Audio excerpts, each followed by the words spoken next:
বন্ধুরা কেমন আছো? আজকে আমার জার্মানিতে 7 দিন পার হলো।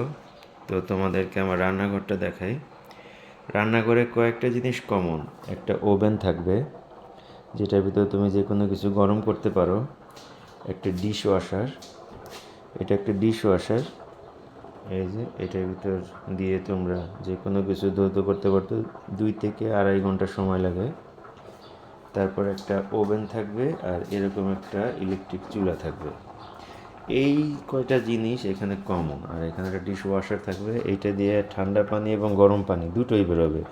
তুমি যদি বায়ে দাও তাহলে ঠান্ডা পানি পড়বে, ডানে দিলে গরম পানি পড়বে। এই পানি ব্যবহারের এই একটা ইউরোপে অভাবনীয় সুযোগ, যেটা সবাই খুব মিস করবে। মানে এত আরাম পানি ব্যবহার করে, সেটা বলার বাইরে আর কি।